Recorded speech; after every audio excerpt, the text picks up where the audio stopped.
Hey guys, I'm Ellie from FX Scout. So in this video, I want to show you why top-down analysis is so important for your trading. And I want to show you how, by understanding the macroeconomic view, by understanding the higher time frames, and then zooming down into the lower time frames, you'll ensure perfect alignment for all your trades. What I find is that when traders apply this approach, they have higher probability trades, they have better setups, and they have more accurate signals. So how does it work? How do you perform a top-down analysis? I'll show you in this video. Let's dive in.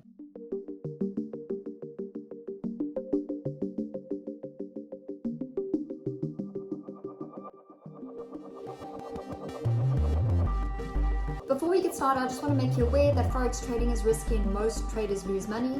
This video is only for educational purposes and all charts displayed are historical and nothing discussed here should be taken as trading advice. So let's get into this. Firstly, what is top-down analysis? Top-down analysis is basically viewing the market from the higher time frames or the macro view and zooming down into the micro view of what's going on in the charts. It's like getting a bird's eye view of the whole picture before zooming in.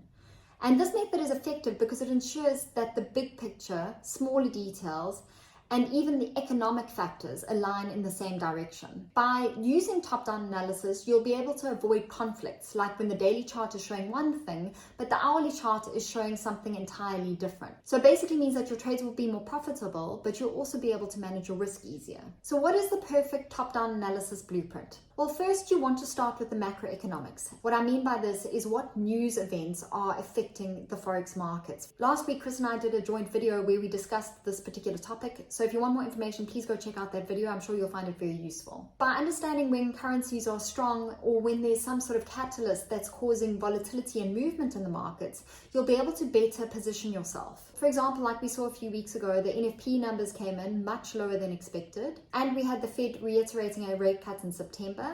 And this caused a huge jump in the Euro USD, as you can see. So understanding these news events and how they affect the markets is absolutely paramount to you as a trader. Now I want to give you an example of how top-down analysis helped me to avoid a bad trade. So this is the dollar Japanese yen chart, and recently the dollar was appreciating against the Japanese yen. And this was largely because the Federal Reserve was raising interest rates, making the dollar more attractive. Meanwhile, Japan maintained negative interest rates, which kept the yen less desirable. The Bank of Japan tried to intervene to improve the value of the yen, but this gain was short-lived, as you can see. So after getting the macro view, we shift to the higher time frames like the weekly and monthly time frames. And as we can see here, this will show us the overall trend of the market and which direction it's been going in for many months or years even. And as we can see here on the dollar yen on the monthly time frame, it's been in a long uptrend for years, since 2021, and you can see the higher highs and higher lows. And you want to keep this in mind as you look at the next time frame, because it's here that you'll find the long-term support and resistance lines or those levels of market structure, which I can draw on here. Next, we move on to the medium time frames. And here I like to use the daily chart because I find it shows you potential setups. And on this chart, you'll look for support and resistance levels, for trend lines, and any patterns for where the market might be going. Here, you can see a great level of market structure, or resistance turned support, where price has touched multiple times. And the daily chart shows the same uptrend, but with the development of the strong recent downtrend, which is touching that level of market structure. So we had a downtrend on the dollar yen chart. Finally, we zoom into the smaller time frames, like the 4-hour and 1-hour charts. And this is where we'll pinpoint our entries and our exits. Now you can see here on the 4-hour chart that price is bouncing up off that level of structure,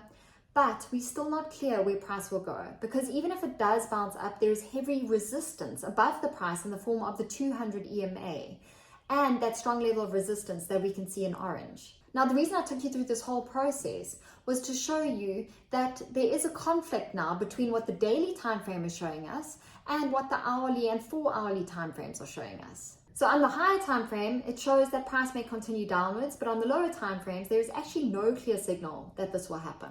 So in order for a downtrend trade to be successful, which is what we're getting from the daily time frame, you'd have to see price break below and close below the level of market structure for the continuation of the downtrend, which looks so clear on the higher time frames. So top-down analysis isn't just about finding a good trade, it's about finding the best possible trade based on a confluence of factors. By combining the macroeconomics with the higher time frame and lower time frame views, you get the best possible alignment of factors to ensure that your trades will be profitable and that you'll be able to better manage your risk. So if you're serious about trading, give top-down analysis approach. Start with the bigger picture and the macroeconomics and work your way down into the smaller timeframes to find your setups. If everything lines up, your chances of success are much higher and you'll be able to manage your risk more easily. If you found this video helpful, please remember to subscribe and like, and please remember to always back test any trading strategies that we present in these videos.